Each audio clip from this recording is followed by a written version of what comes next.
Voilà, c'est un grand bonheur, un vrai plaisir, un honneur et un privilège de recevoir au sein de notre communauté le Rav Elie Lemel, et ça permet, comme vous pouvez le constater, de faire vivre ce bâtiment communautaire. Merci à toutes et à tous d'être venus, de vous être déplacés pour honorer de votre présence la conférence et la venue du Rav.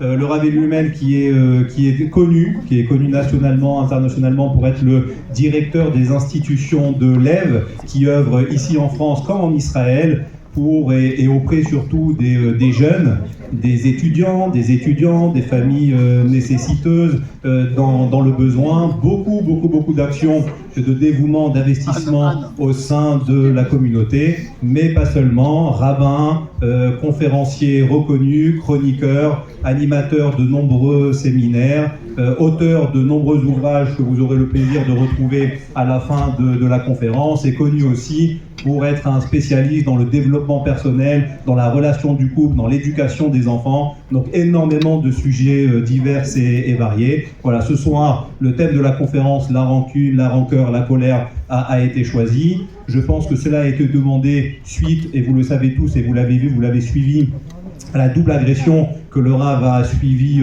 à Paris, et c'est peut-être aussi ce qui a mené cette réflexion et le choix du thème de ce soir. Donc je vous souhaite à toutes et à tous de passer une bonne conférence, une bonne écoute, et je pense, comme on le fait d'habitude, qu'à l'issue de la conférence, il y aura un petit temps d'échange, de partage, de questions et réponses avec le Rav. On fera passer le micro dans la salle. Voilà. Merci à toutes et à tous, bienvenue et bonne écoute de la conférence.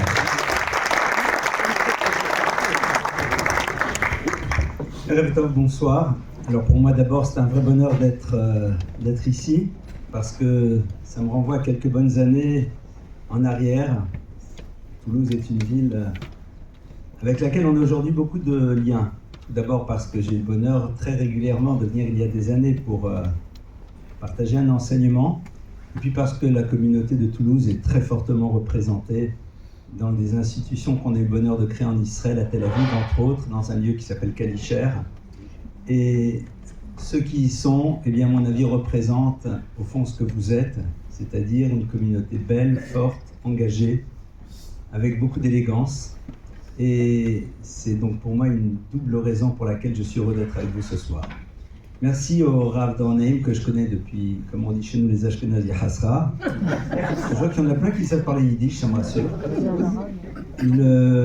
Tous les responsables communautaires qui m'ont permis de venir à nouveau dans cette ville et de partager avec vous une réflexion qui donc démarre sur un certain nombre d'événements auxquels j'étais confronté. Je vais tout d'abord raconter très rapidement un petit peu ce qui s'est joué, ce qui s'est passé, et par la suite, en effet, la réflexion que cela génère sur le rapport à la rancœur, sur le rapport à la colère, et toutes les incidences que ça peut avoir au niveau de notre propre vie, à chacune et à chacun d'entre nous. Alors, évidemment, il y a eu quelque chose d'extrêmement surprenant qui s'est passé l'année dernière, cette double agression, à une semaine d'intervalle, chaque fois un vendredi, et donc il y en a qui chantaient encore un matin, et j'ai voulu écrire un encore vendredi. Et je remercie d'ailleurs celle qui m'a proposé d'écrire ce livre, qui est une amie proche, Rachel Kahn, et qui m'a au fond incité, et aux éditions Fayard, qui par la suite, en effet, ont proposé d'écrire ce livre.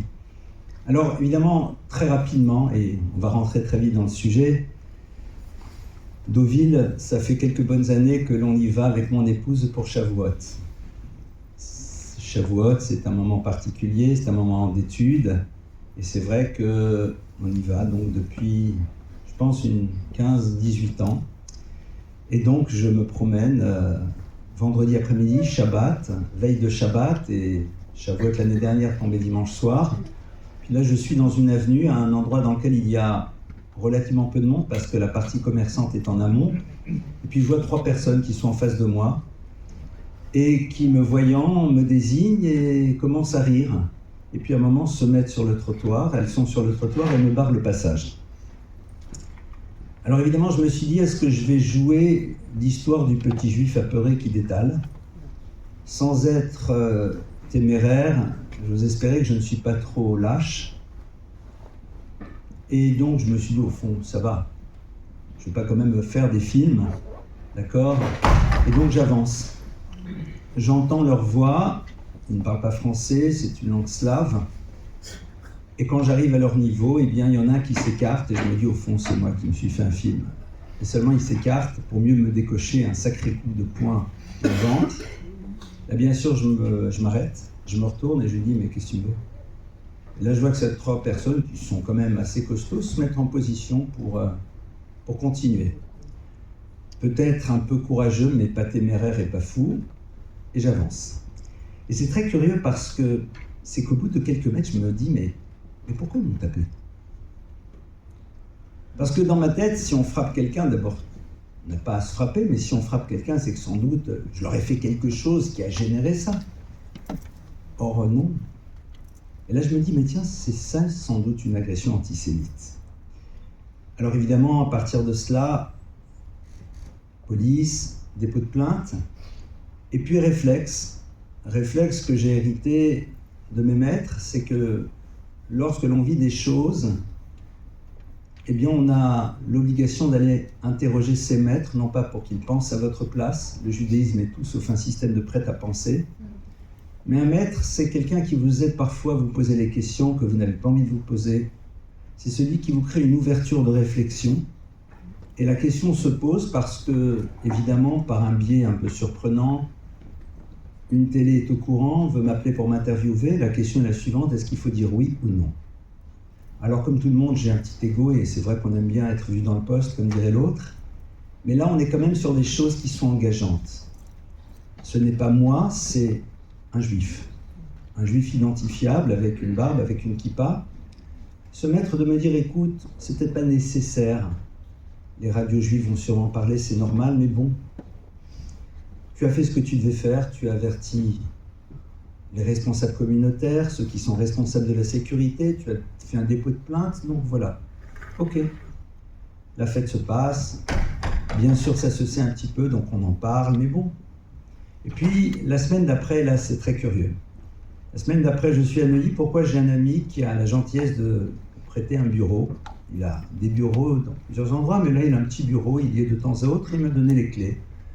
Comme actuellement, je suis un SBF, un sans bureau fixe. Donc, j'y vais. Et puis, ce matin, je suis censé y aller le vendredi. Et la veille, une personne m'appelle me demandant à me parler pour une problématique de couple. Et je lui dis, bon, j'entends, mais peut-être qu'on en parle au téléphone un petit peu, parce que souvent vous arrivez à décrypter un petit peu ce qui se passe, et puis après orienter vers des professionnels, évidemment. Et la personne insiste, pardonnez-moi l'expression, un peu lourdement. Et elle me dit que c'est vraiment, non, vraiment, il faut que je vous voie, il faut que je vous voie. Bon. Je lui dis, écoutez, demain matin, j'ai une demi-heure. Je suis un peu ashkénaze, comme ça. Rav Citroën disait que les Ashkénazes ont l'heure, les Séfarades ont le temps. Donc j'avais une idée de moment précis, et je lui dis, venez à midi moins le quart, j'ai une demi-heure. Et j'arrive au bureau le matin vers 10h30, et là, le fils de la personne qui me prête le bureau est là. Alors que généralement, il n'est jamais là, mais il est là, il doit réviser des examens, c'est un jeune homme.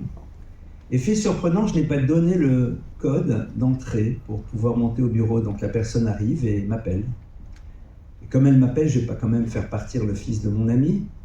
Et c'est pour une demi-heure. Et je lui dis, écoutez, attendez-moi en bas, je vous rejoins. Il y a en bas, vraiment au pied du 16, de la place du marché, il y a un petit troquet en face du pont Durand. Mais bon, je ne vais pas m'installer là-bas pour une demi-heure. Et on s'installe, il commence à me parler. Et puis à un moment, je me dis, tiens, il y a une cheminée qui vient de me tomber sur la tête. Cette personne, en effet, qui semblerait-il cherchait peut-être encore un objet un peu plus complexe, a pris cette chaise, est venue par derrière, donc je ne vois rien, donc je n'ai pas eu le temps d'avoir peur. Et je me suis dit, il y a une cheminée qui vient de tomber, parce que je me retrouve par terre. Je sens le coup violent, il y a du sang, il y a le verre qui se brise, etc. Et j'entends que les gens crient, arrêtez-le, arrêtez-le. Et c'est là où je comprends qu'il s'est passé quelque chose. Ok. Certains le coursent, le rattrapent, le ramènent, je le vois, etc. Et puis après, j'ai un ami médecin qui n'est pas loin, j'appelle mon épouse, qui me dit, bon, ben, c'est ce qu'elle doit faire. Il dit, voilà, on va appeler telle personne qui va venir te seconder. Je lui dis, ça sert à rien que tu viennes. Et donc, pompier, hôpital, grâce à Dieu, scanner immédiat, hématome sous-dural de 3 cm quand même, c'est correct, mais pas quelque chose de dangereux. Mon ami médecin, après avoir fait le dépôt de plainte, me dit, tu passes à la maison et je te ramène. Moi, je voulais repasser au bureau. Alors, officiellement, pour récupérer les affaires, officieusement parce que je voulais récupérer mon scooter. Mais, en tout cas, il me dit, non, tu ne rentres pas en scooter, je te ramène chez toi. Je dis, mais ramène-moi au bureau. J'ai envie de dire merci aux personnes du café qui l'ont arrêté, et je récupérais aussi mes affaires qui étaient restées là-haut. Il m'amène, et là, je vois un journaliste qui est là, et France Inter, et évidemment, il me repère, il me dit, je lui dis, il n'y a pas de caméra, il n'y a rien, vous ne citez pas mon nom. Il dit, non, juste. Je lui dis, bon, alors, si c'est ça, je peux. Maître n'était pas intéressé à ce que... Je m'assois, et le temps de m'asseoir, le reste arrive. Je ne sais pas comment ils savent, mais en tout cas, j'ai toutes les télés qui arrivent. Et donc, il y en a un qui vient, ils installent leur matériel comme si pour eux, c'était évident que j'allais répondre. Et je dis, je ne préfère pas trop. Et il me dit, mais pourquoi? Je lui dis, écoutez, c'est pas la peine que ça se sache de trop. Il dit, monsieur, vous êtes sur tous les réseaux. Beaucoup de personnes étaient là, avaient filmé, vous savez comment ça se passe. J'ai dit, alors si je suis là, si ça se sait, dans ce cas-là, il faut assumer.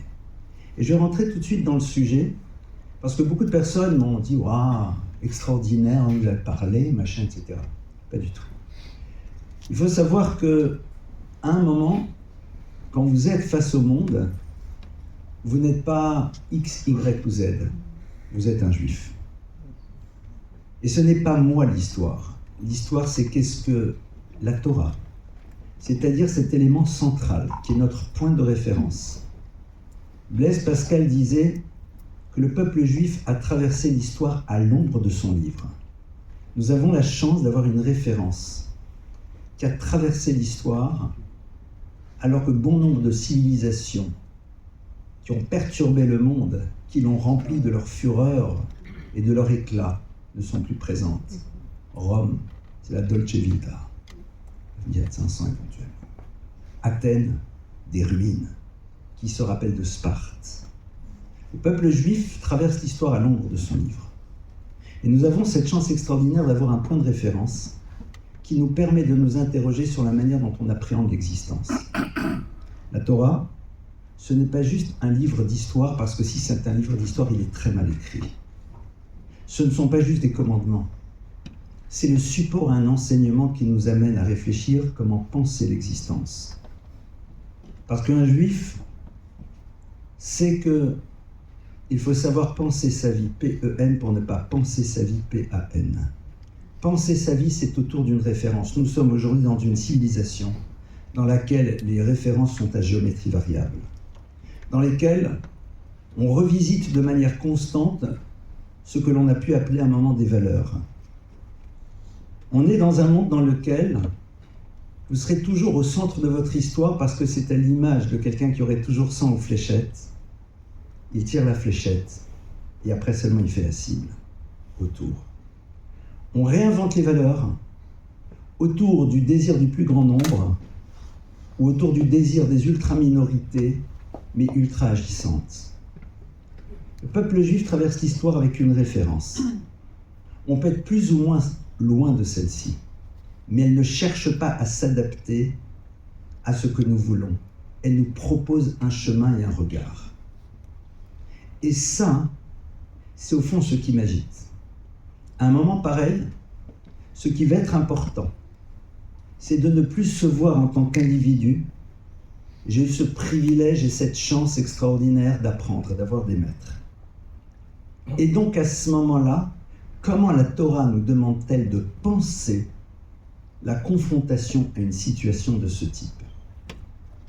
Et j'insiste énormément, vous savez, parce que ce monde dans lequel nous sommes, quelque part, nous renvoie à l'échec d'un système qui a voulu réinventer les valeurs pour que celles-ci s'adaptent à ses désirs, et je répète cette notion, avec les conséquences que nous voyons ici. On ne construit pas la validité d'un système en invalidant les autres, mais quelque part, il est important de voir ce qui se passe autour de nous, sans condamner, sans être en train de vouloir faire une forme de hiérarchie, mais en faisant un constat très simple. Qu'est-ce qu'a produit un monde dans lequel l'individu se voit être sa propre finalité et non pas vecteur d'un projet, qui est son projet, mais qui s'inscrit dans la globalité d'une société? C'est ça la question qui se pose. Et à partir de là, on va rentrer dans notre sujet, qui est au fond le rapport à la rancœur et à la colère. Comment est-ce qu'on gère, comment est-ce qu'on pense, comment est-ce que la Torah nous propose-t-elle d'appréhender cela? Et j'insiste, et je me permets d'insister encore, sur cette nécessité d'avoir une référence qu'on ne réadapte pas à la réalité, mais qui est là pour nous permettre de mieux comprendre comment nous y confronter. On est un monde dans lequel, malheureusement, on ne la connaît pas. Vous savez, tous les vendredis soirs, on fait le kiddush. On fait la sanctification du Shabbat sur un verre de vin. Les épouses, les femmes, allument les bougies. C'est très beau. Mais pourquoi c'est les femmes qui allument les bougies? Pourquoi nous, on ne les allume pas? Surtout que d'après la loi, on pourrait le faire. Pourquoi c'est nous, les hommes, qui faisons le kiddush? Une femme peut parfaitement faire le kiddush et nous rendre quittes. Qu'est-ce qu'on dit à ce verre de vin? Ça fait 25 ans que tous les vendredis soirs, on lui dit quelque chose. Qu'est-ce qu'on lui raconte? Le respect des traditions est merveilleux. Mais quelque part, il faut donner du sens et chercher à comprendre ce que l'on est en train de faire et savoir ce que c'est en train de nous dire. Quand le peuple juif reçoit la Torah, il dit « Naaseh venishma » nous allons faire, mais nous allons comprendre. Obligation de faire, mais nécessité absolue de comprendre pour vivre de manière plus vraie et plus intense cette réalité au quotidien. Je fais juste une parenthèse très rapide pour l'histoire du kiddush, puisque je vous ai posé la question. Au fond, regardez une bougie. Une bougie, c'est beau, c'est merveilleux. Aujourd'hui, ils en vendent dans les magasins parfois des prix indécents. Mais si vous voulez qu'elle éclaire, si vous voulez qu'elle réchauffe, il faut être prêt à une chose. C'est que cette matière merveilleuse puisse disparaître. Parce qu'elle n'est que le support à une lumière et à une chaleur. Le féminin introduit dans la famille, tous les vendredis soirs, l'idée que l'on ne vit pas à travers ce que l'on a, mais que le matériel doit être le support à une réalisation autre. Si j'existe à travers ce que j'ai, quelque part je n'existe plus. Le bonheur ne se conjugue pas avec avoir, mais avec être. On dit être heureux, pas avoir heureux. La femme est là pour véhiculer cette notion, pour dire que le matériel n'est pas mon lieu d'existence, mais va être le support à quelque chose. L'homme va faire le kiddush, la femme pourrait le faire, mais le kiddush on le fait avec du vin. Le vin en hébreu se dit yayin. Yayin, valeur numérique du mot, puisque vous savez qu'en hébreu, chaque lettre a une valeur numérique 70. Nun, 10, 10, 50, 70. Même valeur numérique que le mot sod, qui veut dire le secret. Sod, sa mère 60, vav 6, dalet 4. Parce qu'au fond, le problème que nous avons, nous les hommes, c'est que nous sommes dans une présentation de nous-mêmes. Et ce qui est important, c'est de savoir ce qui se joue à l'intérieur de nous. Tous les vendredis soirs, le masculin, quand il prend ce verre de vin, il s'interroge, non pas sur l'image qu'il propose aux autres, mais sur ce qu'il est réellement au plus profond de lui-même. C'est juste une parenthèse dans ce cours, parce que ce n'est pas le sujet, mais c'est intéressant. Donc cette référence, elle va nous dire comment on fait quand on est confronté à la violence. Comment est-ce qu'on pense les choses? Comment est-ce qu'on doit les gérer? Non pas dans une démarche religieuse, dans la série « Non mais vous savez, Dieu… » Non, non, non. Parce que si c'est de la religion, c'est pas rigolo. Parce que c'est pas quelque chose qui te transforme. Comment on nous demande de penser ça? Alors, il y a ces deux notions qui sont la notion de la colère et de la rancœur. Il y a un texte du Zohar, c'est-à-dire un texte de la tradition kabbalistique, qui va nous dire la chose suivante. Il va nous dire, si tu veux savoir de qui tu dois t'éloigner, alors nous on s'imaginerait du mécréant, de celui qui mange un jambon beurre le jour de Kippour. Pas du tout. Il dit, s'il y en a un que tu ne dois pas fréquenter, c'est qui? C'est l'individu coléreux. Parce qu'au moment de sa colère, il fait disparaître la dimension divine qui est à l'intérieur de lui, parce que c'est sa dimension animale qui prend le dessus. Le Zohar va énormément insister sur cette colère sur laquelle nous devons faire un travail. Ah, mais vous allez dire, on s'est tous mis en colère, moi en tête, évidemment. Je me rappelle, quand nous étions jeunes mariés, on est toujours jeunes mariés parce que dans la vie, on n'a pas l'âge de ses artères, on a l'âge de ses projets. Mais quand on était jeunes mariés, techniquement, un jour, j'étais avec mon épouse dans la voiture et puis à un moment, je lui dis je comprends pas. Et puis elle, très calme, elle me regarde et elle sourit. Et vous savez ce qu'elle me dit? Quelque chose de très simple. Elle me dit, dis-moi, ça, le désignant, c'est pas toi? Là, ce truc-là qui est en train de faire, c'est pas toi? Ça m'a calmé tout de suite. Ça veut dire que tout simplement, ton vrai toi, il est ailleurs. Ça, c'est ton toi non travaillé. On est tous, en effet, dépositaires de cette problématique de colère. Tous. La question est de savoir, est-ce que j'ai envie de devenir milliardaire ou non? Quel est le rapport, vous allez me dire? Alors c'est vrai que qu'un de mes livres, c'est sur le juif et l'argent, mais vous allez voir. Je vais vous raconter cette histoire qui est à moitié vraie, à moitié fausse, mais qui est belle. C'est une rencontre que je fais il y a quelques années avec quelqu'un, monsieur d'une 50aine d'années, et je le vois. Je lui dis, cher monsieur, puis-je m'associer avec vous? Il dit, c'est-à-dire? Je dis, écoutez, je pense que vous possédez le produit qui va faire de nous des milliardaires. Pas millionnaires, milliardaires. Et pas 1 milliard. Ah. Je romance un petit peu l'histoire, évidemment. Évidemment, il me regarde d'un air étonné, je lui dis, mais écoutez, je pense que vous avez la recette de ce que tout le monde rêve dans l'univers entier, partout. Il dit quoi? Je lui dis tout simplement l'élixir de jeunesse.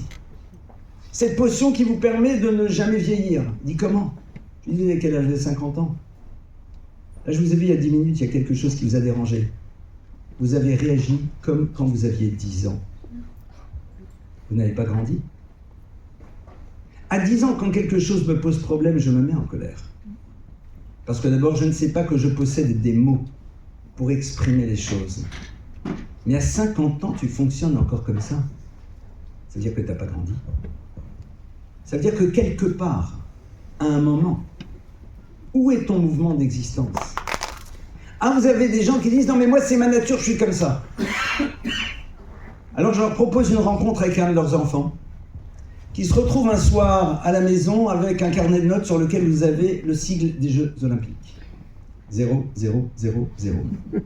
Et du parent ébahi, effaré, angoissé, qui dit à son enfant « Mais c'est quoi cette histoire ?» L'enfant, au passage fort sympathique, très gentil, adorable, il dit « Écoute papa, c'est ma nature, je suis paresseux. » On lui dit quoi? Le « je suis comme ça », c'est l'antithèse même de notre dimension humaine. Un être humain a 2 caractéristiques uniques.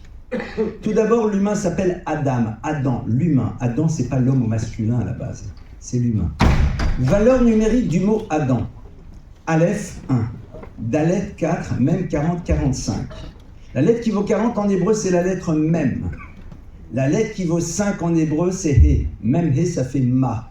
Ma, c'est le terme hébraïque qui désigne le questionnement. Ma, quoi, pourquoi. Le propre de l'humain, c'est d'être capable de se questionner. De questionner le monde, de l'interroger. Mais, et c'est surtout ce point-là, c'est quoi la spécificité de l'humain? C'est qu'il peut créer une version améliorée de lui-même. Il peut décider de conjuguer sa vie au plus que parfait. Vous ne verrez jamais un rhinocéros travailler sur sa colère, un lion sur sa douceur, un guépard sur sa rancœur, un crocodile sur sa gourmandise. L'animal est ce qu'il est. Le propre de l'humain, c'est qu'il dispose d'une capacité de se transformer, non pas pour mieux évoluer dans la société, mais pour créer une version améliorée de lui-même. Ça veut dire quoi? Ça veut dire que la colère, la rancœur, toutes ces problématiques, tous ces défauts, nous habitent toutes et tous. Chacun a un degré différent. Et c'est normal. Parce que comme le dit le Gaon Mivilna, un des maîtres les plus célèbres de la tradition juive, le but de notre vie sur Terre, c'est de créer cette version améliorée de nous-mêmes. Et il continue, il nous dit, Ve'im lav. Et si c'est pas ça, lama lo chaim. À quoi ça sert de vivre? Le Talmud nous dit, lo nitzna Torah ou mitzvot, et là le tzaref ben et abriot. La Torah, son étude, son savoir, sa connaissance. Et les mitzvot et les commandements n'ont été donnés que pour raffiner les créatures. Il ne faut pas oublier que les commandements sont les vecteurs d'enseignement, au-delà de la dimension qui nous dépasse radicalement dans l'acte. Parce qu'au moment où j'agis, je transforme l'univers. Et aujourd'hui, pour ceux qui s'intéressent un peu à la physique et à la mécanique quantique, on voit ô combien quelque chose qui pourrait passer comme étant un geste, voire même une pensée, transforme. Les fondements même de la mécanique quantique sont passionnants avec les implications que ça a.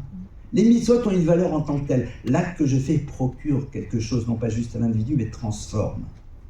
Ça fait 3300 ans qu'on se promène avec la Torah. Si c'était des histoires de gamins, ça se saurait. Mais au-delà de ça, le but, c'est de nous transformer, de faire un travail sur nous-mêmes. Un des plus grands maîtres de la Kabbale, qui s'appelait le Raphaël Vittel, disait que chacune et chacun d'entre nous possède 4 dimensions à l'intérieur de lui. Feu, air, terre et eau. L'eau, c'est le rapport aux pulsions, aux désirs et à tout ce qui tourne autour de cela. Le feu, c'est le rapport à la colère, à la rancœur, à la dureté. L'air, c'est le rapport à la parole, la médisance, parler pour ne rien dire. Et la terre, c'est quoi? C'est tout ce qui a trait à l'univers du mal-être, du désespoir, de l'absence d'effort. On a tous les 4. Mais on en a tous un qui est émergent. On en a tous un plus développé que l'autre. C'est pour ça que souvent dans les couples, on ne se comprend pas. Parce que, ça va, t'énerve pas pour ça. Parce que moi aussi, je suis touché par la problématique de la colère. Mais comme ce n'est pas la partie émergente, quelque part, je ne comprends pas pourquoi l'autre, ça le met dans un tel état. Ou alors vous avez un copain, il dit non, mais je pars en Chine, pourquoi pendant 3 mois? Pourquoi? Parce que j'ai une affaire, là-bas, on peut gagner 20 000 euros. Mon frère, t'en as 10 millions là-bas, pour 20 000 euros, tu mets de côté ta femme et tes enfants pendant 3 semaines. Moi aussi, j'aime l'argent comme tout le monde, on aime bien, quoi, why not? Mais si t'as pas cette partie qui est émergente, qui est plus puissante que les autres, tu peux pas comprendre. Une des grandes raisons pour laquelle souvent on n'arrive pas à se comprendre, c'est qu'on voit chez l'autre une dimension qui est émergente, qui est présente chez nous, mais pas de la même manière. On n'arrive pas à comprendre pourquoi pour lui c'est difficile, alors que pour nous c'est facile. Je ferme cette parenthèse, si un jour je reviens ici pour pouvoir parler du couple, on en parlera sûrement. Mais ce qui est très intéressant, c'est quoi? C'est qu'on a tous cette dimension présente chez nous. La question, elle est de savoir comment tu travailles sur ta colère. Est-ce que j'ai envie de travailler sur ma colère? À quoi ça sert la colère? Au fond, la colère, c'est quoi? C'est lorsque la réalité n'est pas celle que j'aurais voulu. Or, en effet, pour moi, la réalité, c'est un monde apaisé dans lequel, parce que je représente quelque chose, ça ne doit pas générer une réaction de ce type. La question est suivante. Cette énergie que je vais développer et utiliser en me mettant en colère, c'est une énergie que je perds. Je n'ai pas envie de gaspiller mes énergies à me mettre en colère. Ça ne m'intéresse pas. Parce qu'au fond, qu'est-ce que ça m'apporte à moi? Rien.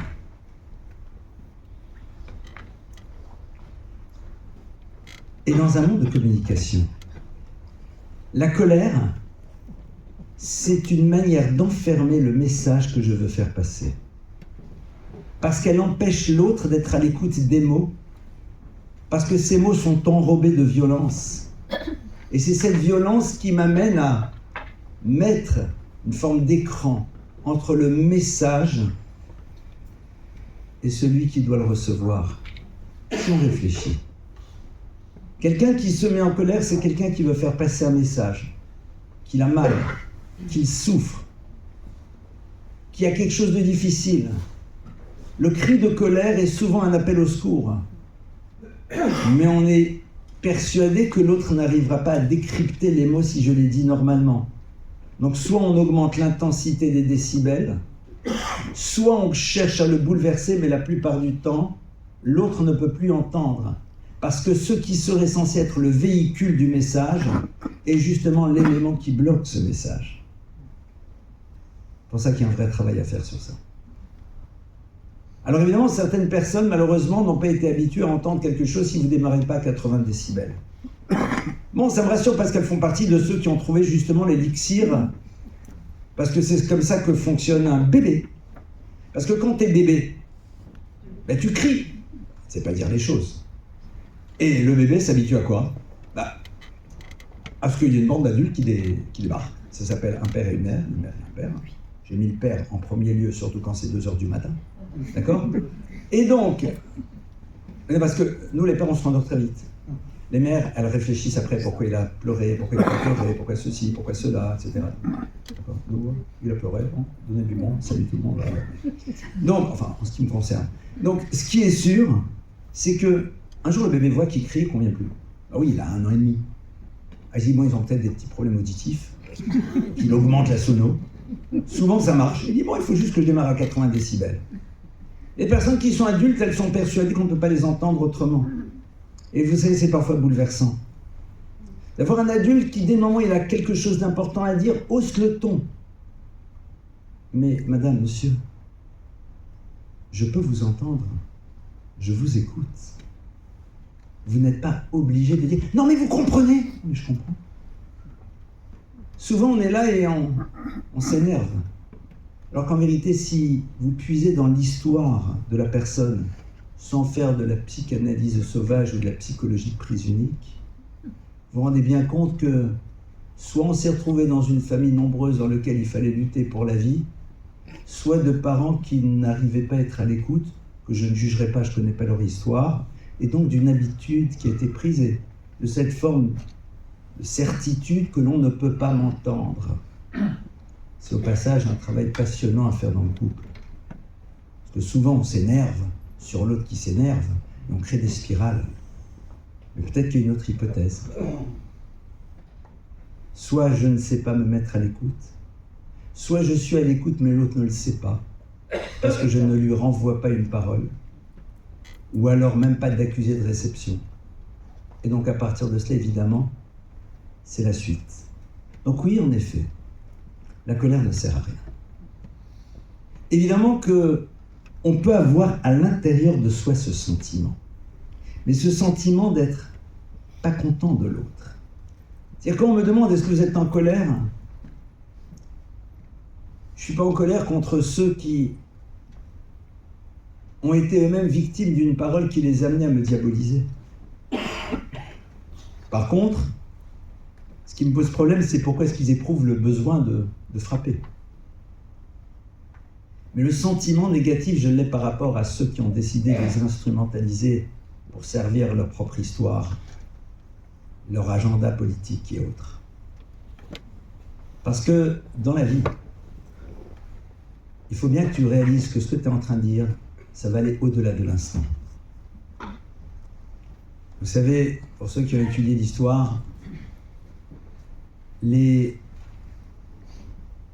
enfants qui ont été à l'origine de ceux qui vont être les plus grands tortionnaires du XXe siècle, que ce soit dans l'Italie mussolinienne ou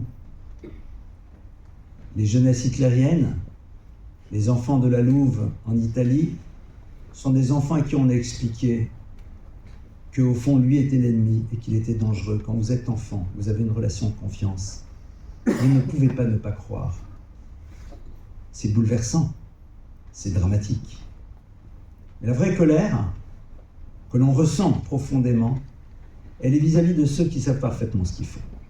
Le problème, c'est que ce sentiment-là, une fois que vous l'avez, la question est de savoir, il va être le support de quoi maintenant? Comment j'utilise ces dimensions bouleversantes? Il y a un maître qui s'appelait le Paul Mitchorov. Ce maître-là a perdu femme et enfant pendant la Shoah. Quand il s'est retrouvé par miracle en Israël, eh bien, il a construit un monde de Torah incroyable, un bâtisseur. Il a accueilli des centaines et des milliers d'orphelins de la Shoah, enfin, un homme incroyable. Et ce maître-là a dit la chose suivante. Il a dit, vous savez, quand vous sortez d'événements et vous avez une colère à l'intérieur de vous, cette colère peut vous amener à deux directions différentes. Soit détruire, soit construire. J'ai eu la chance d'orienter cette énergie vers l'univers de la construction. C'est-à-dire que le sentiment de colère, il va être là. On est des êtres humains de chair et de sang. Alors qu'est-ce qu'on fait avec cette énergie qui est là, qui nous brûle à l'intérieur? Il y a une première chose, c'est que souvent on dit « Ouais, c'est pas bien, c'est honteux ». Il y a un grand principe dans la vie. Vous n'avez pas à dire aux gens ce qu'ils sont censés savoir. Vous ne direz jamais à un enfant de 8 ans qui prend une assiette et qui la casse, c'est pas bien, il est au courant. Celui qui a 1 an et demi, il le découvre. Si vous le lui dites, c'est que vous refusez d'essayer de comprendre qu'est-ce qu'il veut vous dire à travers ce geste. Ah, c'est honteux hein, d'avoir tapé un rabbin. Ah ouais, ben, quoi, il faut le dire? Quoi, il faut le dire? Il faut dire que c'est pas bien? Attendez, mais si c'est ça que tu dis, c'est-à-dire soit tu te prends le monde pour un monde de fous furieux, ou alors, ce sentiment-là, tu l'utilises pour autre chose. La colère, c'est au fond l'expression d'une énergie qu'on a à l'intérieur de nous. L'énergie que l'on a à l'intérieur de nous, c'est ce qu'on appelle le ratson, la volonté. La volonté, elle est présente. La capacité du dépassement est là.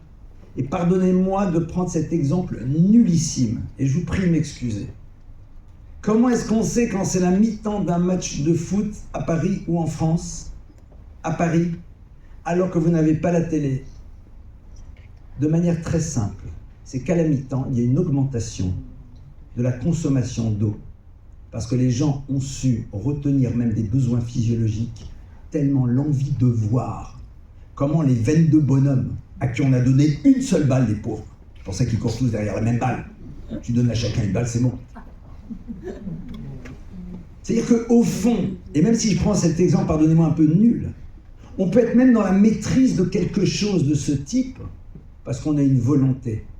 La question, elle est de savoir, si elle est là, est-ce que tu décides de l'orienter dans une direction ou dans une autre? Cette colère, ce sentiment, n'est là que pour révéler qu'on a une énergie à l'intérieur de nous. Et donc, à ce moment-là, on décide de construire. Et de faire en telle sorte que, en effet, des événements de ce type ne puissent plus avoir lieu. Non pas en disant « pardonnez-moi » parce que vous allez l'entendre au second degré « we will dance again ». C'est très sympa. Mais tachles, sur le terrain. Comment tu travailles sur toi-même pour générer autour de toi des bénéfices collatéraux d'un mouvement intérieur qui à terme peuvent transformer le monde. Parce que vous savez, les grandes déclarations, c'est bien, il en faut parce que ça se fait. Mais maintenant la question est ça, qu'est-ce que tu fais? Qu'est-ce que l'on fait de manière concrète d'abord par rapport à soi? Quel est le travail que je veux faire par rapport à moi? Je veux que le monde se transforme et moi je me transforme. Regardez, les gens ont une vision du monde. Allez, on va être dans le monde un peu binaire, l'antisémitisme, le truc. Non mais les juifs, les juifs, les juifs. Pardonnez-moi, mais je vais être un peu... Ah, les religieux, les religieux. Ah, les libéraux. Ah, les orthodoxes, ah, les néo-orthodoxes, ah, les ce que tu veux, les Lubavitch, les trucs, les machins. Ça fait 20 ans qu'on pense la même chose hein, sur certaines personnes. Et tu veux que les gens ils changent d'avis sur toi? Ah oui, non mais c'est pas la même chose, parce que lui il me tape. Bon, il tape pas tout, sinon on serait mal. Non mais là-bas ça se fait pas. Et toi? Ah non mais moi je vous raconte pas, moi j'ai vu un religieux, un pas religieux. Et donc? Parce que lui aussi il a vu un juif. Et il a dit donc les juifs. Parce qu'on lui a montré des images. On lui a raconté une version. Mais attendez, mais on veut que les gens bougent. Mais nous on bouge. On est là avec nos certitudes, on est là figés dans nos modèles. C'est tellement plus rassurant, quelque part, de rester dans ces zones de confort intellectuel. Alors nous, on a décidé que c'était pas bien d'être antisémite. Mais il y a On n'a peut-être pas décidé que c'était pas bien d'avoir une vision sur les belles-mères, sur ce que vous voulez. Non mais pardonnez-moi. On a tous la même problématique, moi en tête. Hein. C'est-à-dire, à un moment, on est dans quelque chose qui nous renvoie à une problématique que nous avons nous aussi. Ça n'excuse rien de ceux qui font du mal. Et je me dis, je veux que le monde change. Mais moi, je change sur quoi? J'ai mes certitudes, j'ai mes visions. Mon beau-père, il y a 15 ans, il ne nous a pas invités au machin, ben ça fait 15 ans que je ne le calcule pas. Tu veux que les autres changent et toi, tu changes. Non, c'est pas la même chose. Pourquoi? Non, mais je suis sûr que quand tu fais ça, c'est pour ça. Donc, en 2 mots, t'es mono-hypothèse. Et plus que ça, tu montes à ma place. Ben, l'autre, il fait exactement la même chose. Il n'envisage pas une autre hypothèse. Que peut-être, en vérité, qu'on a été obligé de faire ce qui se passe à Gaza, ben, on aurait bien aimé faire autrement, hein, je vous garantis. Moi, j'ai un neveu qui était combattant là-bas, et pas dans des unités simples. Il me dit, sache une chose, hein, c'est vos prières et votre Torah, elle est fondamentale pour nous. C'est parce qu'on sait qu'elle est là qu'on a encore plus de force. Lui, c'est quelqu'un avec une grande kippa comme la mienne et des tzitzit comme les miens. Ça veut dire qu'à un moment, si on ne se laisse pas bouleverser, quelque part, comment l'histoire avance? Je ne suis pas donneur de leçons, parce qu'on est tous concernés par la même chose. Ça n'absout rien. Je ne pardonne pas à ceux qui ont décidé de faire du mal pour du mal. Même si à un moment, je dois m'interroger sur ce qui les amène à ça et me dire, mais au fond, où j'en suis moi dans cette histoire? Ah mais moi je ferai jamais une chose pareille. Ben, comme dire l'autre, j'espère bien. On ne fait plus que ça. Mais d'abord, vous avez parfois des violences qui sont des violences verbales, qui sont des violences silencieuses. Le déni de l'autre à travers, comme il le chantait si bien, tout sauf l'indifférence. Ça fait très mal. Vous savez que les bleus à l'âme disparaissent beaucoup plus difficilement que les bleus au corps. Beaucoup plus difficilement. Et ça, c'est quelque chose qui est la vision juive. C'est pas du tout « Ah ben, ça veut dire que nous avons un problème ». Non, non, pas du tout. L'autre, ce qu'il a fait, c'est inacceptable. C'est inacceptable. Et il faut aussi mettre en place, c'est la sécurité, le truc et le machin, parce qu'on doit être tachles, concret. Vous savez, c'est comme on a averti qu'il y aurait un nouveau déluge. Alors toutes les grandes religions se réunissent, ah là là, le jour de prière, le rabbin arrive, il dit ouais d'accord, prière, d'accord, mais d'abord on prend des cours de natation si ça vous dérange pas, d'accord? Tachles, évidemment. Mais ça c'est un point de départ, c'est pas le point d'arrivée. C'est le point de départ, oui en effet, il faut malheureusement protéger, faire etc. Oui c'est vrai, c'est le point de départ, c'est pas le point d'arrivée. C'est pas le point d'arrivée. Ah mais ça va changer quelque chose. Mais attendez, mais si on ne croit pas à l'inimaginable, comment est-ce qu'on construit l'histoire juive? L'histoire juive, vous la racontez à ChatGPT, vous dit elle est impossible, elle est inimaginable.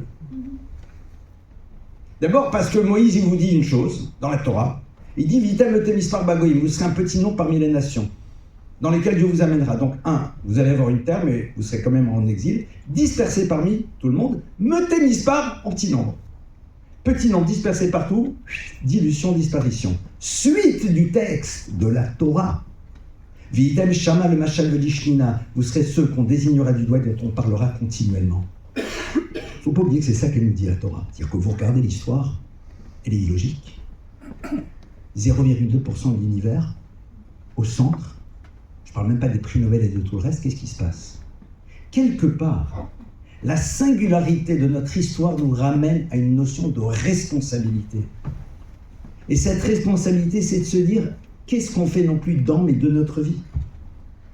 Face à des événements pareils, on est en train de nous rappeler que ce que l'on a pu croire dans une société éclairée nous renvoie à des choses qui sont tellement sombres.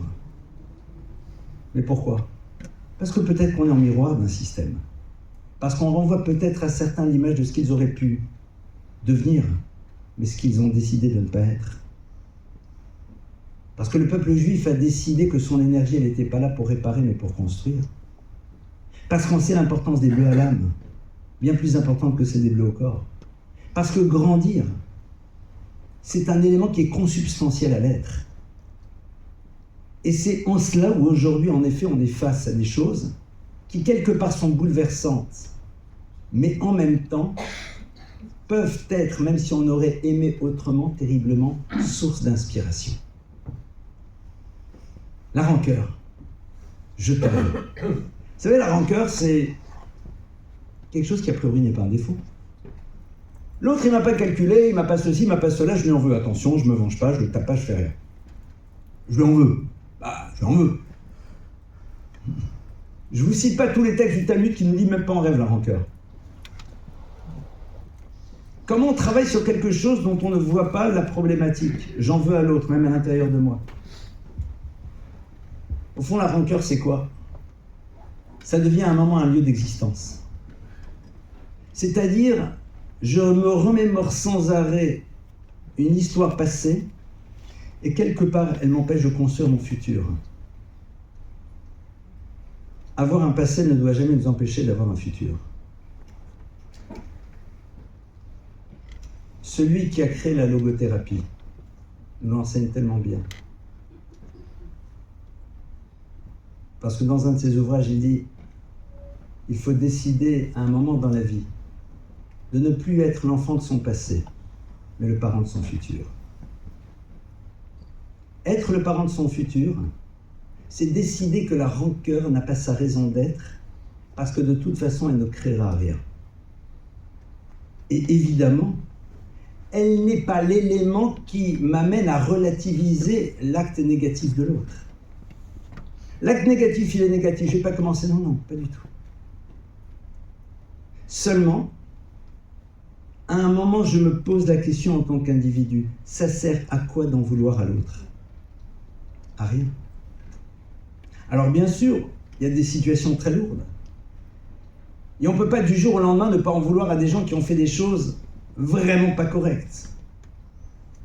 Mais on peut commencer à décider à ne pas en vouloir à la personne qui a oublié de m'inviter, à ma femme qui n'a pas fait, à mon mari qui a oublié. Vous savez, souvent on se représente la complexité d'un résultat absolu pour ne pas commencer le mouvement.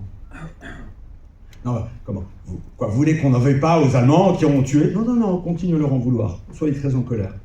Non, mais contre le voisin qui, machin, celui-là, tu peux travailler? Sur la belle-mère, sur le truc, tu peux travailler sur ça? Commence par ça. C'est comme les gens disent, non, moi, comment voulez-vous que je fasse Shabbat? Je peux pas quand même. T'as raison. Vendredi soir, tu peux éteindre ton portable? Éteins ton portable. Ah non, moi, c'est tout ou rien. J'adore. Le tout ou rien, généralement, c'est pour justifier le rien. Je suis cohérent.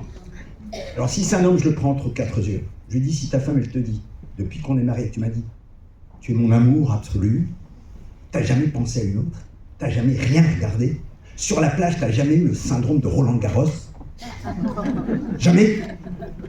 Arrête de me raconter. Donc, il est où ton tout ou rien? Il est là quand ça t'arrange, pour justifier ton rien.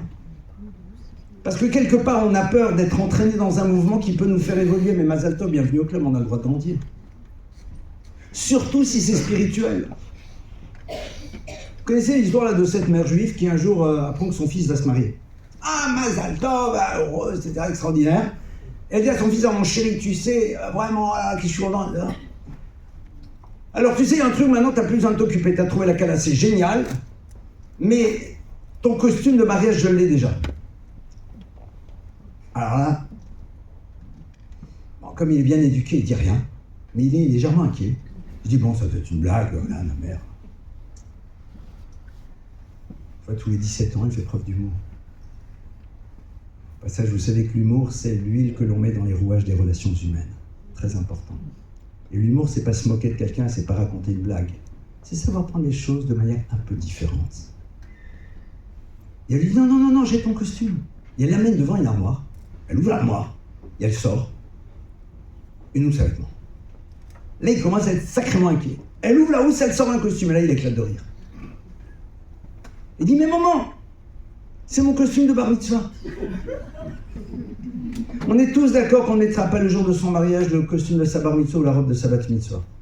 Mais certains gardent le même costume spirituel toute leur vie.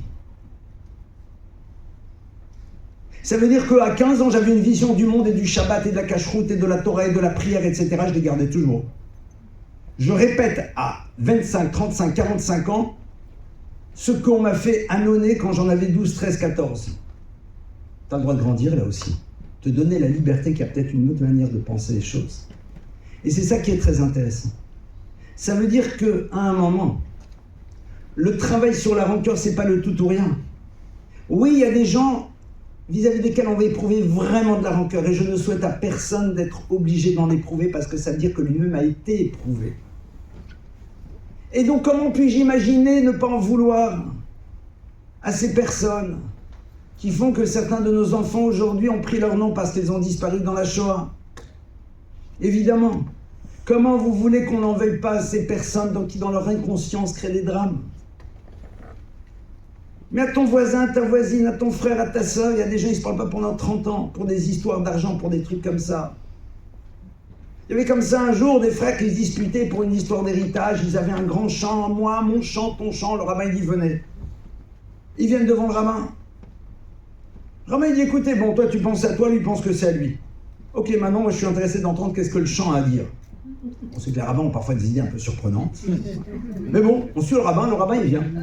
Il va dans le champ, il s'agenouille, il se couche, il met la tête contre la terre, et il se relève, il dit c'est bon, j'ai la vie du champ. Qu'est-ce qu'il dit le champ? Le champ, il sourit, il dit les deux pensent que je leur appartiens, mais les deux un jour m'appartiendront à moi. À partir de là, qu'est-ce que tu t'excites pour tes histoires d'argent? Ah, t'as pas réglé le problème de ton père qui t'aimait plus ou qui aimait plus l'autre, je comprends. On a le droit de grandir. C'est facile à dire, c'est plus complexe à faire, hein. Qu'on soit bien clair. Mais au fond, à un moment, ce que la Torah attend de nous, c'est qu'on grandisse. Grandir, et non pas parce qu'on est confronté à, mais parce que c'est un désir. Dans un monde dans lequel on nous propose d'être ce que l'on est, dans un monde dans lequel les love coach et les coach love et les machins, ce que vous voulez, il y en a qui sont des vrais professionnels, et ceux-là, évidemment, je n'en parle pas. Je parle de ceux qui, vous savez, au bout de 6 mois sur Internet, qui brusquement vont régler vos problèmes de vie. Vous savez, si demain vous avez 1 million, 2 millions, 5 millions, 10 millions, 50 millions, 100 millions, bon, si nous avons, hein, je m'inclus, d'accord, à placer, on va voir quelqu'un qui a fait une formation en 6 mois sur Internet sur le placement de l'argent. On veut qu'il soit un bac plus 5, expérience de machin, etc. Super beau. C'est de l'argent. Mais pour notre vie, pour l'éducation, pour le couple ou pour ma construction intérieure, non, j'ai fait 6 mois de formation. Moi, il y en a un, je me dis, je suis docteur en neurosciences. Je lui dis, je peux te faire une petite interro en sciences. Parce que je connais pas beaucoup la science, mais je connais un peu. Tu peux m'expliquer c'est quoi un spin, par exemple, enfin, des trucs comme ça, sympa. Ah, ben non, mais c'est pas ça qu'on apprend. Je dis, ben, non, les neurosciences, c'est d'abord... tu as fait des maths pendant quelques bonnes années. Et pas juste une maîtrise. Et après d'autres choses. C'est très, très intéressant. Donc je reviens sur cette notion-là, je ferme la parenthèse, je reviens sur cette notion-là. Le tout ou rien ne doit pas exister. Le travail dans ce domaine, il peut être complexe, mais on a le droit de décider de commencer à le mettre en place sur des choses qui sont relativement faciles, comme le Shabbat. On peut, vendredi soir, fermer le portable et réapprendre à vivre. Surtout si on est parent, parce que je vous rappelle que quand un écran s'allume, un enfant s'éteint. Et la même chose pour nous les adultes. Quand un écran s'allume, un enfant s'éteint. On parle avec les regards. Eina shunra de liba. Ah, il faut se battre. Ouais. Parce que vous savez, on va se battre pour être sûr qu'ils vont manger les bonnes protéines et les machins super, etc. Alors que même si c'est pas au top du monde, un peu d'imodium, ça part. Mais on n'a pas peur de les laisser rentrer dans le cerveau de toute la poubelle du monde. Avec des images sidérantes. En disant, non mais il faut être ouvert. Je ne vais pas mettre ma casquette psy. J'ai la chance de diriger une équipe. Et je peux vous garantir qu'on n'y réfléchit pas assez. La Torah, elle te dit, vous savez là ces fils-là qu'on te promène, elle te dit, tu les verras, tu te rappelleras. Souvenir de quoi? Des mitzvot, des commandements. Mais on a quand même 2 mots que t'accotes. Tu verras, tu te rappelleras. Ce que tu vois, tu t'en rappelles. Et ça laisse des traces. Vendredi soir, réapprenons à nous voir. à nous parler en nous regardant. Ah mais je veux pas, je suis pas religieux. Pourquoi c'est une tare? Tu penses vraiment que tous tes ancêtres étaient à côté de la plaque? Non mais moi vous comprenez bien. Attends, tous les matins quand tu te poses ce matin, j'étais dans un train. Ce train avait pas mal de retard à cause des intempéries, donc j'ai dû prier dans le train. J'ai pris mon tamis, j'ai mis mes filines, alors les gens me regardent, ils pensent que je suis un extraterrestre, moi ça me donne bienvenue au club, de toute façon ça ne changera rien à ma vie. Il y en a un, il va me dire, non mais vous comprenez, à arrêter de ces trucs-là, etc. et tout. Je lui dis, je comprends pas. Pourquoi tu veux pas les mettre tes filines? Pourquoi non? Tu es en train d'invalider toute ton histoire, tu veux pas être le maillon fort?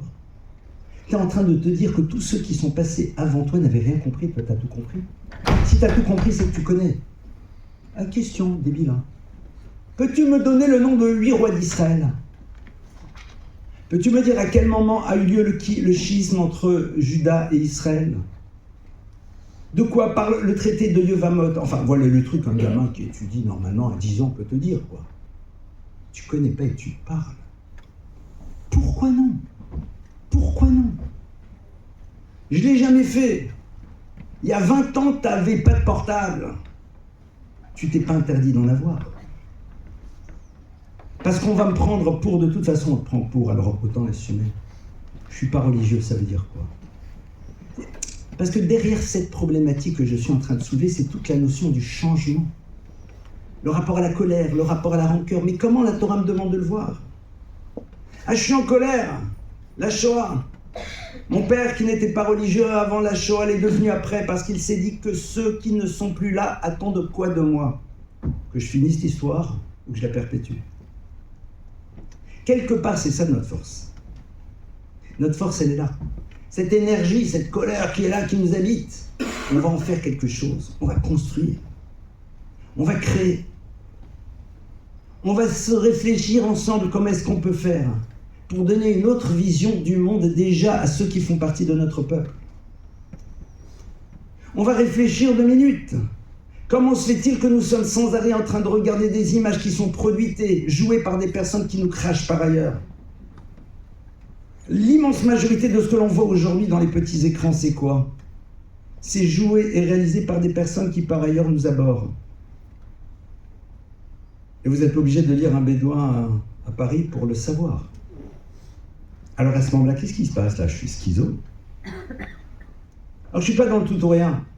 Mais c'est intéressant juste de se poser la question. Juste de réfléchir. En tant que peuple juif, on a une obligation de s'interroger, de s'interpeller, de réfléchir, de bouger. C'est ça qui garantit notre pérennité. C'est ça notre histoire. C'est ça qui fait de nous. Et c'est pas nous et les autres. Parce qu'au fond, on n'a qu'une envie, c'est de partager. Parce que le Talmud, il te dit dans le traité d'Avodah Zarah qu'une personne qui n'est pas juive, mais qui respecte les fondamentaux éthiques que la Torah propose à l'humanité, a la même valeur que le grand prêtre au temple de Jérusalem. Il est comme lui. Et le texte du Talmud nous dit, d'où tu le sais? Parce que le verset nous dit, voici les commandements que l'humain fera et vivra par eux. Et le Talmud dit, il n'y a pas marqué le juif, il n'y a pas marqué le prêtre, il n'y a pas marqué le lévite, l'humain. L'humain. L'humain. Le peuple juif a une responsabilité, c'est de proposer ce que la Torah a à dire au monde, mais non pas juste en le disant, mais en le vivant et en cherchant à l'incarner. C'est ce que nous essayons de faire. Et quelque part, arrêtons d'invalider notre référence que l'on ne connaît pas. Arrêtons d'être dans des jugements qui se basent que sur des visions fractionnées des choses. Parce que c'est exactement ce que l'on vit, nous, aujourd'hui. Et on en voit la toxicité énorme au niveau d'une société. Évidemment, le chemin il est ouvert. Notre espace de liberté, c'est de savoir tout simplement si on veut prendre les événements et en faire le support à une histoire nouvelle. Et je vais conclure là-dessus. Ce qui m'est arrivé, c'est ce qu'on appelle une épreuve. Une épreuve, vous savez, d'abord, moi j'ai eu beaucoup de chance. Et une des choses, c'est que j'étais tellement entouré. J'ai été médiatisé. J'ai été choyé, alors que je pense à tous ceux qui ne le sont pas.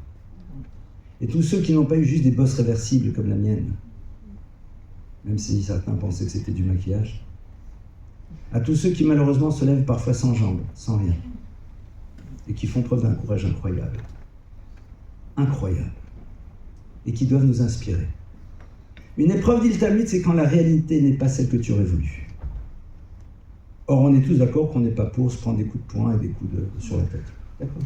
Une épreuve, ça peut être aussi quand tu voulais avoir une robe verte et qu'il n'y a que la bleue. Que tu voulais, c'est aussi une épreuve, ça t'embête. C'est une épreuve, la réalité n'est pas celle que j'aurais voulu. Mais bon, si t'en fais un monde, c'est qu'il va falloir maintenant que je te réinstalle dans la vraie vie. C'est aussi ça une épreuve. Une épreuve en hébreu, ça se dit nisayon. Et l'hébreu, c'est une langue incroyable. Le terme, il y en a qui sont dans le prêt-à-porter ici. Le terme nisayon vient de la racine nes. Nes, c'est quoi? C'est un miracle, mais nes, c'est aussi un étendard. Le verset vous dit Harimunes ala amim, élevez l'étendard sur l'univers. Nes, c'est un étendard, un drapeau. Un drapeau, c'est un identifiant. Ça veut dire que l'épreuve va révéler ce que nous sommes. Or, un drapeau se dit aussi dégel. Et dégel, c'est les mêmes lettres qu'un autre mot qui est le mot gadol, grand. C'est dans l'épreuve qu'on va révéler notre grandeur.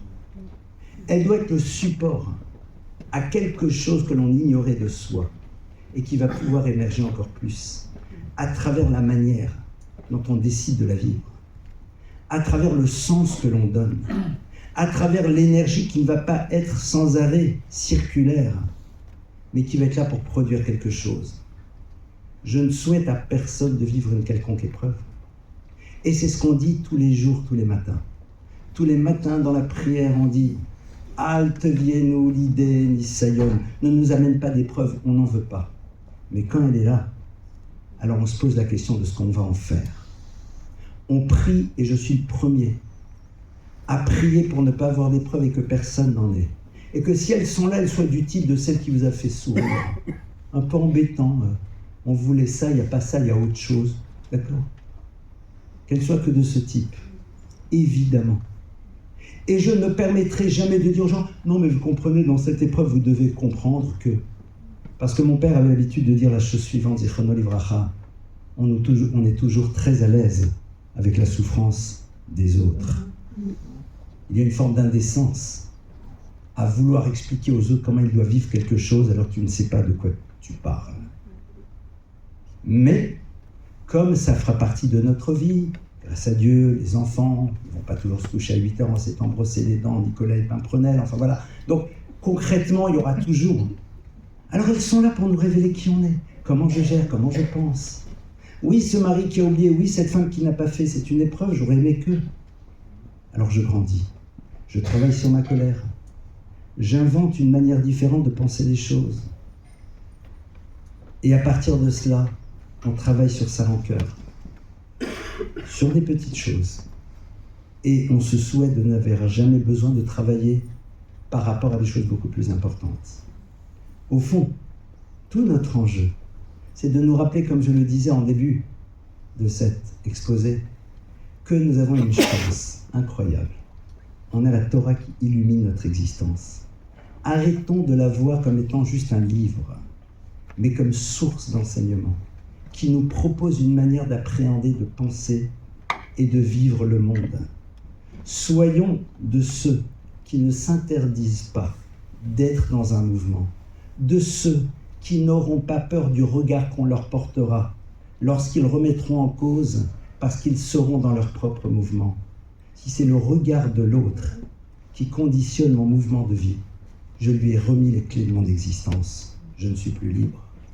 Quelque part, ce sont les défis de notre génération, en se rappelant d'une chose, step by step, petit à petit. À l'image de Jacob, qui fait son rêve, et l'échelle est posée au sol, et les anges montent et descendent, et Dieu lui parle. C'est quoi cette histoire? pour montrer qu'en vérité, cette échelle qui est posée au sol, c'est-à-dire dans le monde de la matérialité, dans notre réalité charnelle, notre réalité du quotidien, elle te permet d'accéder à quelque chose de beaucoup plus élevé, à partir du moment où tu te rappelles d'une chose, c'est que ta réalité matérielle ne doit jamais te quitter. Et pour atteindre la spiritualité, qui ne te déconnecte pas du monde de la matérialité, mais qui lui donne du sens, il y a une échelle. Qui dit échelle, dit progression et progressivité. Progression, je suis dans un mouvement. Progressivité, échelon après échelon, tranquillement. Sachons nous applaudir pour les mouvements que nous sommes en train de faire et non pas regarder ce que l'on n'a pas encore fait. Sachons valoriser les mouvements que l'on opère.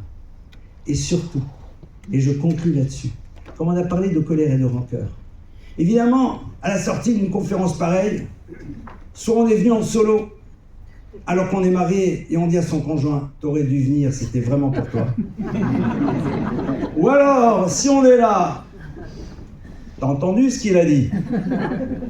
Alors, première chose, rappelez-vous que si vous avez besoin de préciser à votre époux, à votre épouse, t'as compris ce qu'il a dit, ça veut dire que vous n'avez pas l'élégance de penser que l'autre comprend tout seul. Donc s'il ne comprend pas tout seul, c'est qu'il est bête. Donc si ton conjoint est bête, je te rappelle un autre principe, qui se ressemble, s'assemble. D'accord? Mais quelque part, sachons faire quelque chose. Regardez. Si je me lève maintenant, et que je commence à marcher sur cette estrade, vous n'aurez aucune réaction par rapport à moi. Ce qui est normal. J'ai envie de me dégourdir les jambes. Mais quand j'avais 15 mois, que j'ai fait la même chose, j'avais une bande d'adultes qui m'a dit « Bravo Elie ». Parce que pour moi, c'était complexe. Quand votre conjoint, alors qu'il aurait pu se mettre en colère, se mettra moins en colère, ne lui dites pas « Ah, enfin », mais dites-lui « Bravo ». Parce que ce qui pour vous est peut-être du domaine de l'évidence, pour lui, ce sont ses premiers pas. Or, j'ai continué à avoir envie de marcher. Parce qu'on ne m'a pas dit « Ah » depuis le temps qu'on attendait. Mais tout simplement, bravo. Sachons encourager ce qui pour l'autre est peut-être complexe et qui pour nous est du domaine de l'évidence. Vous savez, c'est comme dans les relations de couple. Dans les mariages ashkénazes, c'est comment ça se passe? Je suis ashkénaze. Donc dans les mariages ashkénazes, après la choupa, on regarde sa femme, on dit « Chérie, tu m'écoutes bien.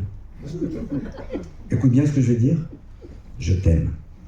Et tant que je ne te dirai pas le contraire, c'est que je pense la même chose. » Ça marche. Le jour où je me rappelle que j'ai le droit de lui dire « je t'aime un peu plus », si elle me dit « depuis le temps que je l'attends, j'ai pas envie ». Si j'arrive un jour à exprimer mon affection que je ressens profondément, mais avec des mots et avec des gestes, eh bien l'autre doit être capable de me dire qu'est-ce que j'apprécie. Parce que ça me donnera envie d'être dans le mouvement. Parce que mon histoire à moi fait que pour verbaliser, c'est compliqué. Parce que peut-être j'ai grandi dans un monde dans lequel c'était pas viril de parler, je sais pas, je ne vais pas rentrer dans les analyses. Mais quand j'arrive à faire cet effort, si tu es capable de m'applaudir, tu me donnes qu'une envie, c'est d'être dans la continuité de celui-ci. C'est les bases de l'éducation. C'est les bases aussi de ce mouvement. Donc, ce soir, on a travaillé sur pas mal de choses, mais surtout, on a réfléchi à ces deux notions. Sachons applaudir l'autre, sachons nous applaudir nous-mêmes, sachons être fiers de nous, de réaliser qu'on a réussi, même si parfois, c'est pas quelque chose de définitif. On a eu le bonheur avec mon épouse et moi-même, dans le cadre d'une des structures qu'on a développées, de fréquenter quelqu'un qui est incroyable, qui a aujourd'hui 100 ans, qui s'appelle Segui Hirsch, qui est un des plus grands thérapeutes, je pense aujourd'hui au monde, un des maîtres de la thérapie systémique de l'école de Palo Alto, c'est le maître des Neuberger, des Angel, des Moniel Caïm, enfin voilà, de tous les grands noms. On a eu la chance de pouvoir travailler avec lui pas mal de temps, et un jour il m'a dit, vous savez monsieur Lemel, dans la vie, on rate, et puis après on rate moins. Il faut savoir ne pas être dans ce fantasme d'un absolu, mais d'apprécier les mouvements que l'on propose à soi-même, d'apprécier celui qui est en train d'essayer de les faire, et c'est comme ça qu'on arrivera au plus beau résultat que l'on espère. Je vous remercie pour votre écoute.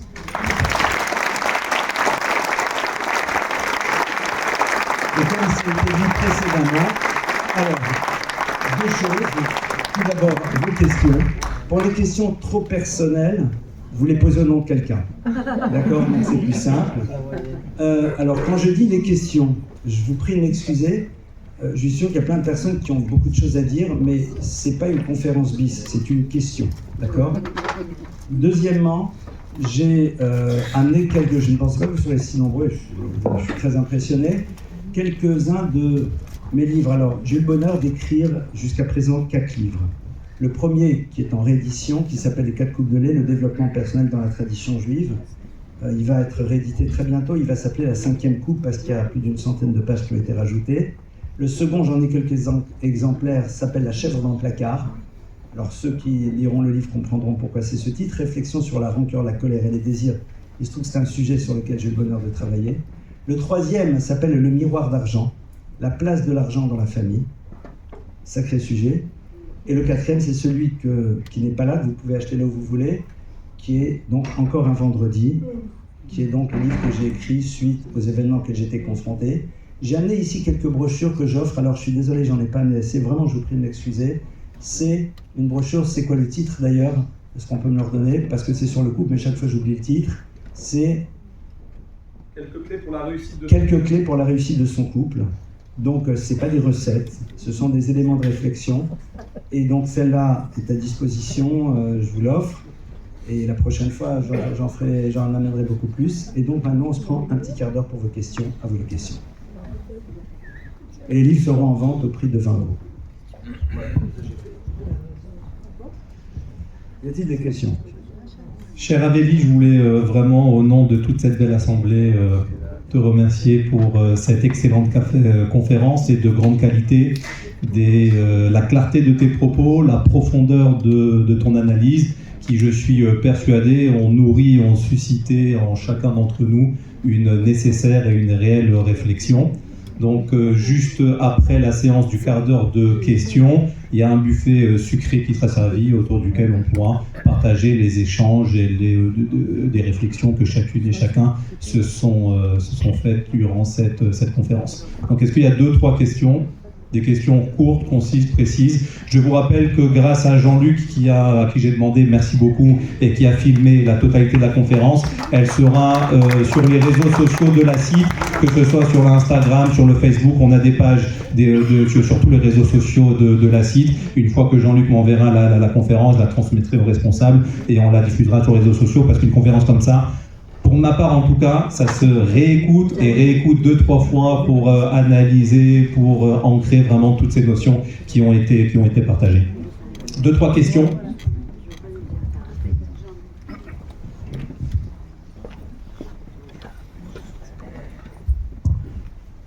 Merci beaucoup Raph pour cet exposé. Une question simple, c'est comment concilier le droit de légitime défense avec l'utilisation positive et constructive de la colère associée?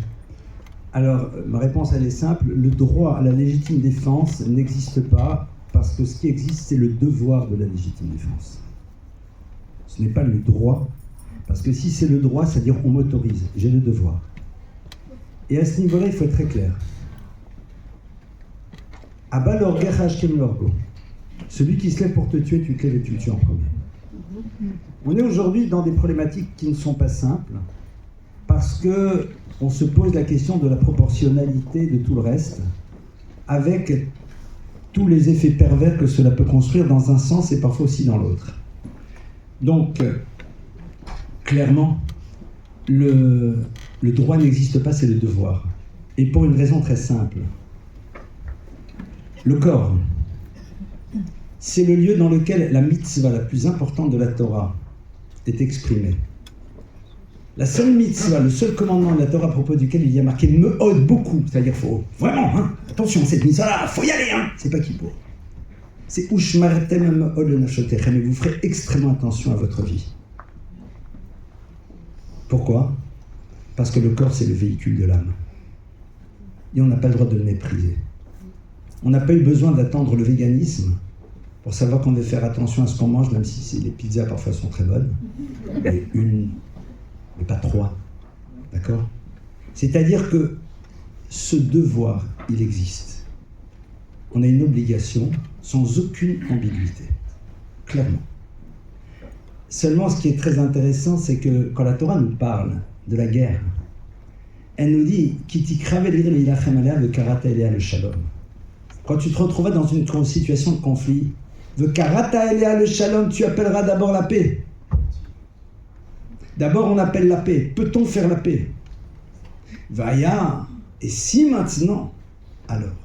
Seulement, il y a un autre verset de la Torah qui est très intéressant. Un verset dans lequel Dieu s'engage à une chose par rapport au peuple d'Israël. C'est que Venatan le charachamim verichamcha, que même après une guerre, il me donnera pitié et j'aurai pitié. Parce que le peuple d'Israël ne veut pas partir en guerre. Parce qu'il sait que partir en guerre risque à un moment de l'amener à être dans une forme d'insensibilité par rapport à la souffrance de l'autre. Et nous ne sommes pas intéressés à devenir insensibles. Dieu dit, vous resterez sensibles, même si vous serez parfois obligés de faire la guerre. Et c'est une leçon tellement capitale, fondamentale. La première guerre que le peuple juif fait en tant que peuple, c'est où? C'est la sortie d'Égypte. Avec les Égyptiens qui leur courent derrière. Les Égyptiens leur courent derrière et quelque part la guerre, on a failli la faire, mais à ce moment-là, elle n'existe pas puisqu'ils vont périr dans les flots. Et le texte du Midrash nous dit que quand les Égyptiens périssent dans les flots, les anges veulent chanter. Et Dieu dit, mes créatures sont en train de se noyer. Et vous voulez chanter? Mais nous, on va chanter après. Différence. Nous, on va chanter quand on verra que ceux qui voulaient encore nous détruire ne pourront plus le faire. Mais là, les anges veulent chanter au moment où ils sont en train de mourir. Et Dieu dit quoi? Tu chantes quand quelqu'un est en train de souffrir? Parce que si tu te réjouis de la souffrance de l'autre, c'est que tu la justifies. Et si tu la justifies, tu risques un jour d'en être le créateur. Ne l'oublions jamais. J'ai le droit d'être heureux de voir que celui qui voulait faire du mal ne pourra plus en faire, même si le Talmud nous raconte l'histoire d'un homme qui s'appelait Rabbi Meir, maître parmi les maîtres. Et Rabbi Meir avait des voisins, mais une catastrophe absolue, il prie pour que... pas des trucs sympas. Sa femme, elle arrive, sa femme, elle s'appelle Brouria, elle est souvent citée dans le Talmud. Et comme toute femme qui se respecte, interpelle son mari. Elle dit, dis-moi, t'as mal lu le verset? Il n'y a pas marqué dans le verset « Yitamuchot et minaret », c'est un verset de psaume. Il n'y a pas marqué que les fauteurs disparaissent. « Yitamuchataim », que les fautes disparaissent. Alors au lieu de prier pour qu'ils disparaissent eux, prie pour qu'ils changent. Mais, il ne faut pas être naïf. Pardonnez-moi s'il y a des personnes d'autres confessions dans cette salle, entendez-le au second degré. Mais le coup de la seconde joue, c'est pas de chez nous. Ça veut dire qu'à un moment, non. Et il faut que l'autre comprenne qu'il y a des limites et que ces limites-là, on ne les dépasse pas, sans aucune ambiguïté. Mais c'est un équilibre très fin pour ne pas développer à l'intérieur de nous ce sentiment négatif qui peut nous habiter, mais qui ne doit pas être quelque chose qui va être au centre de notre vie. C'est pas simple. Mais le droit, non, le devoir, évidemment. Autre question? Oui. Non, sans micro, je ne vous entends pas, monsieur. Désolé, mais vous n'avez pas avalé le micro, donc vous parlez dedans. Une petite question courte. Est-ce que Dieu, dans la Torah, était en colère? Alors, le concept de colère divine est présent dans la Torah. Mais là, si ça ne vous dérange pas, on va se poser et on va se prendre donc une petite heure minimum. Non. Alors ça, c'est un artifice pour ne pas répondre, c'est pas exact. Vous savez, dès le moment où la Torah nous parle de Dieu et que l'on voit un certain nombre d'anthropomorphismes, c'est très curieux. La colère de Dieu, le bras de Dieu, le regard de Dieu. Évidemment, on a des anthropomorphismes, donc je ne vais pas vous entraîner dans l'univers de la Kabbalah. Il faut savoir qu'on parle aussi de la vengeance de Dieu, Kel Nekamot Hashem, Dieu de vengeance, Dieu. La Torah nous montre que toutes ces notions sont présentes dans les mondes spirituels. Seulement le Talmud va nous apprendre à les décrypter, c'est pour ça que ça serait un cours, et ça ne sera pas un cours. Je vais juste vous donner un tout petit exemple. Le Talmud nous dit que lorsque il y a ce que l'on appelle la colère de Dieu, mais qu'on ne peut pas comprendre à notre niveau parce que je ne peux pas intégrer la dimension de l'infini alors que je suis quelqu'un de fini. Pour ceux qui ont fait un peu de physique aujourd'hui, d'accord, la théorie de la relativité, on la comprend jamais, mais on la connaît. Parce que comment je peux comprendre cette notion d'un temps qui peut s'arrêter, le paradoxe de Langevin, d'accord, c'est pas possible. le principe de corrélation, il est passionnant, mais comment ces deux photons, on va prendre cet exemple, sont toujours connectés alors que la seule connexion, c'est qu'ils ont la même source et qu'il y a des interactions permanentes de l'un par rapport à l'autre. Je le sais, puisqu'aujourd'hui, ça a des implications dans la physique. De la même manière, Talmud nous dit juste que quand Dieu, entre guillemets, se met en colère, donc je ne peux pas comprendre ce que ça veut dire, eh bien, au même moment, il est dans une souffrance immense. Ça veut dire qu'à un moment, il y a quelque chose qui se doit d'être exprimé, mais qui génère en même temps une souffrance immense, parce que cette chose a besoin d'être exprimée. Mais très sincèrement, je fais une parenthèse, parce que vous posez ici les questions qui se posent, évidemment, d'essayer de comprendre les anthropomorphismes de la Torah, qui d'un côté me parlent d'un Dieu immanent et transcendant, donc on va mettre de côté un petit peu, d'accord, mon nombre de penseurs, puisqu'on est dans cette double dimension, et en même temps de quelque chose qui me parle. C'est ça l'étude. L'étude, c'est de se dire, mais ça veut dire quoi la colère de Dieu? Ça veut dire quoi la bonté de Dieu? Quand on nous dit que Dieu a besoin de donner, mais s'il a besoin, c'est qu'il a un manque. S'il a un manque, c'est que c'est plus un absolu. Voilà. Bienvenue dans le monde de l'étude. Bienvenue. C'est exactement ça. On avait dit 3 questions, ça fait 2. Est-ce qu'il y a une troisième et dernière question? Troisième pour la route. Ah bah c'est le même. Allez, Charlie.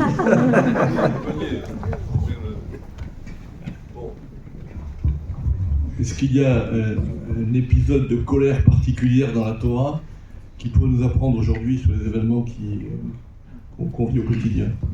La Torah nous dit que chaque fois que quelqu'un s'est mis en colère, Moïse ou d'autres, eh bien, littéralement, il y a quelque chose qu'ils ont oublié. Ça veut dire que la colère nous déconnecte de la réalité. Vous savez que lorsque le peuple d'Israël se révolte, à un moment, Moïse leur dit « Shimuna Hammorim, écoutez-moi, bande de rebelles !» Il n'a pas tort. Je lui dis « Mais pourquoi tu leur dis un truc pareil? À quoi ça sert ?» Et c'est à l'origine de l'impossibilité que Moïse aura d'entrer en terre d'Israël. C'est-à-dire que pour quelqu'un de ce niveau, ce mot, qui au fond n'est pas exagéré, n'a pas à être prononcé. Pour vous montrer jusqu'à où ça doit aller. La Torah nous dit que chaque fois qu'il y a kaas, qu'il y a colère, il y a oubli, il y a rupture. On peut parfois juste se mettre en colère parce que c'est une technique et il n'y en a pas d'autre à ce moment-là. Mais être en colère, c'est pas possible.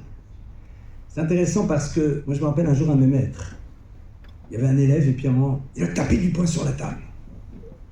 Et moi j'ai eu la chance d'être proche de ce maître et après je lui dis mais Raph, alors que lui c'était ce qu'on appellerait la zen attitude, mais pas la zen attitude qui fait que tu es au fond de ton cigare avec ton fauteuil et ton verre d'eau, non. Un mouvement permanent. Il a souri et il m'a dit, mais malheureusement cette personne-là, si on ne parle pas fort, il n'arrive pas à entendre. Mais vous auriez pu prendre son pouls à ce moment-là, il était à 60 fois. C'est-à-dire qu'à un moment, oui, il y a des nécessités d'être, de taper du poing, parce que les gens n'arrivent pas à entendre. C'est dommage. Mais non pas être, se mettre éventuellement.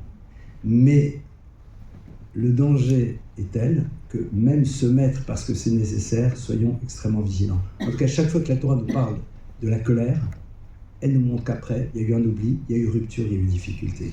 Pour nous montrer l'enjeu, et comme je l'ai dit tout à l'heure, on rate et on rate moins. Et quelque part, c'est ça qui va être passionnant, c'est que dans ce mouvement-là, on va au fur et à mesure évoluer, ça sera ça notre grandeur.